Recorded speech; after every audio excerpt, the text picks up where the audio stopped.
Halo teman-teman, perkenalkan nama saya Nabila Habibi Ramadhani dengan NIM 1805081002 dari kelas AK6B jurusan Akuntansi mahasiswa Politeknik Negeri Medan.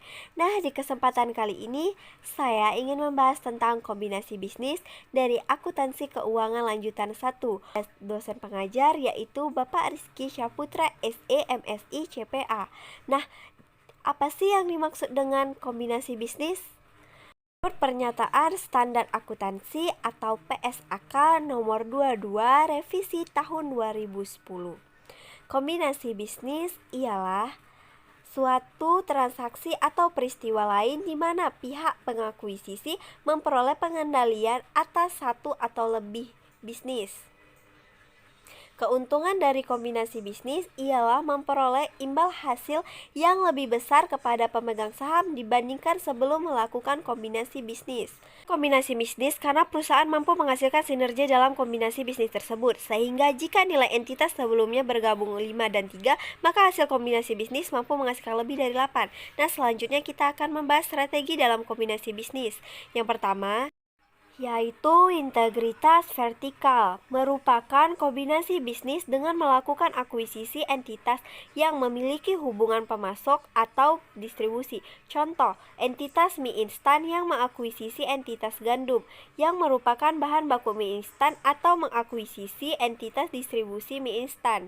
Selanjutnya yang kedua yaitu integritas horizontal, merupakan kombinasi bisnis dengan melakukan akuisisi entitas yang menghasilkan produk sejenis atau produk yang berkaitan.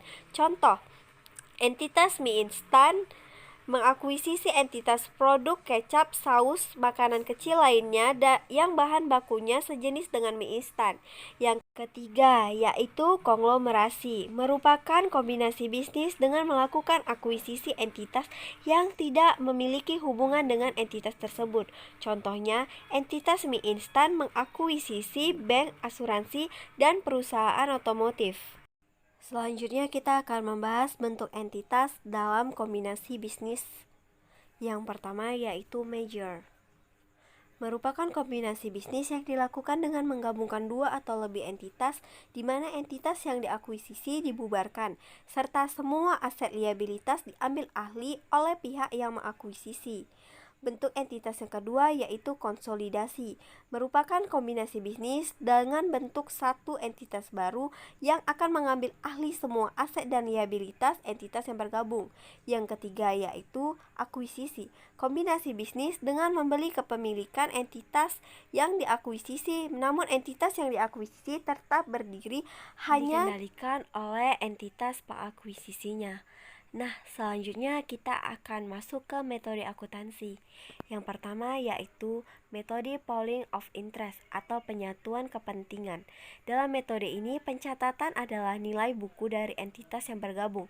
Metode ini tidak diperkenankan dalam kombinasi bisnis umum, namun diperkenankan untuk kombinasi bisnis entitas sepengendali sesuai dengan PSAK nomor 38.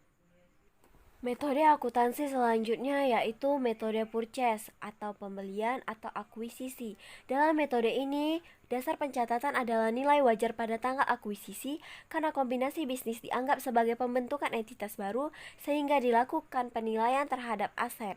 Nah, baiklah teman-teman, selanjutnya kita akan membahas tentang pengakuan dan pengukuran aset dan liabilitas pada kombinasi bisnis. Akuisisi yang dilakukan pada aset dan liabilitas menghasilkan goodwill.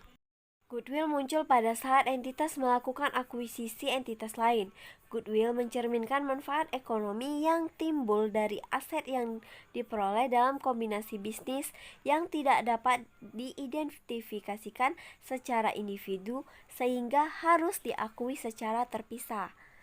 Goodwill terjadi jika harga perolehan lebih besar dibandingkan dengan nilai wajar entitas yang diakuisisi. Berikut saya lampirkan cara menghitung goodwill. Goodwill sama dengan imbalan yang dialihkan ditambah kepentingan ekuitas yang sebelumnya dimiliki oleh pihak pengakuisisi ditambah kepentingan non-pengendali pada pihak yang diakuisisi dikurang dengan aset teridentifikasi yang diperoleh dan liabilitas yang diambil ahli. Saya rasa sampai di sini saja penjelasan saya tentang kombinasi bisnis.